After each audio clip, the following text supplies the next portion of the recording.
దేవునికి మహిమ కలుగును గాక. మన ప్రభువును రక్షకుడైన యేసుక్రీస్తు నామంలో అందరికీ వందనములు. ఈరోజు పరిశుద్ధ గ్రంథంలోని వాక్యపఠనము యెషయా గ్రంథము 44వ అధ్యాయము 15వ వచనం నుండి 28వ వచనం వరకు. ఒకడు పొయ్యి కట్టెలకు వాటిని ఉపయోగించును, వాటిలో కొంత తీసుకొని చలి కాచుకొనును, నిప్పు రాజబెట్టి రొట్టె కాల్చుకొనును, ఒక తుండు తీసుకొని దానితో ఒక దేవతను చేసుకొనును, దానికి నమస్కారము చేయును, దానితో ఒక విగ్రహము చేసి దానికి సాగిలపడును. అగ్నితో సగము కాల్చి ఉన్నాడు, కొదవ సగముతో మాంసము వండి భక్షించి ఉన్నాడు. తిని తృప్తి పొందగా చలి కాచుకొనుచు, ఆహా చలి కాచుకొంటిని, వెచ్చగా ఉన్నది అని అనుకొనుచున్నాను. దానిలో మిగిలిన భాగముతో తనకు దేవతగానున్న విగ్రహమును చేయించుకొనును, దాని ఎదుట సాగిలపడుచు నమస్కారము చేయుచు, నీవే నా దేవుడవు, నన్ను రక్షింపుమని ప్రార్థించును. వారు వివేచింపరు, గ్రహింపరు. చూడకుండునట్లు వారి కన్నులు కప్పబడెను, గ్రహింపకుండునట్లు వారి హృదయములు మూయబడెను. ఎవడును ఆలోచన చేయడు.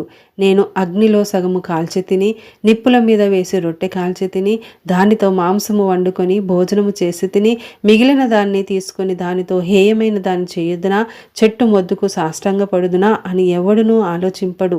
యోచించుటకు ఎవనికిని తెలివి లేదు, వివేచన లేదు. వాడు బూడిద తినుచున్నాడు, వాని మనస్సు మోసపోయినదై తప్పుదారిని వాని తీసుకొని పోవుచున్నది. వాడు తన ఆత్మను రక్షించుకొన జాలడనియు, నా కుడి చేతిలో అబద్ధమున్నది కదా అనియు అనుకొనుటకు వానికి బుద్ధి చాలదు. యాకోబు, ఇశ్రాయేలు, వీటిని జ్ఞాపకం చేసుకొనుము. నీవు నా సేవకుడవు, నేను నిన్ను నిర్మించి తిని. ఇశ్రాయేలు, నీవు నాకు సేవకుడవై ఉన్నావు, నేను నిన్ను మరచిపోజాలను. మంచు విడిపోవునట్లుగా నేను నీ అతిక్రమములను, మబ్బు తొలగునట్లుగా నీ పాపములను తుడిచివేసి ఉన్నాను. నేను నిన్ను విమోచించి ఉన్నాను, నా యొద్దకు మల్లుకొనుము. యెహోవా ఆ కార్యమును సమాప్తి చేసి ఉన్నాడు. ఆకాశములారా ఉత్సాహధ్వని చేయుడి, భూమి అగాధ స్థలములారా ఆర్భాటము చేయుడి. పర్వతములారా, అరణ్యమా, అందులోని ప్రతి వృక్షమా సంగీత నాదము చేయుడి. యెహోవా యాకోబును విమోచించును, ఆయన ఇశ్రాయేలులో తన్ను తాను మహిమోన్నతునిగా కనపరుచుకొనును. గర్భము నుండి నిన్ను నిర్మించిన నీ విమోచకుడగు యెహోవా ఈలాగు సెలవిచ్చుచున్నాడు.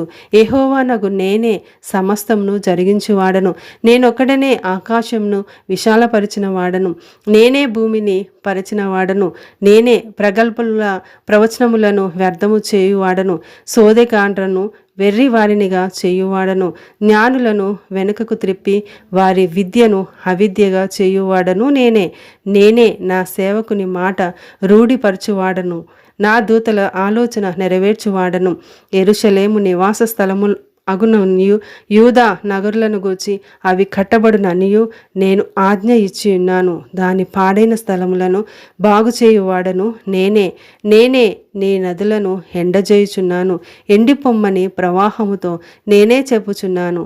కోరేషుతో, నా మందకాపరి, నా చిత్తమంతయు నెరవేర్చువాడా అని చెప్పువాడను నేనే. యెరూషలేముతో, నీవు కట్టబడదు అనియు, దేవాలయమునకు పునాది వేయబడుననియు నేను చెప్పుచున్నాను. ఆమేన్.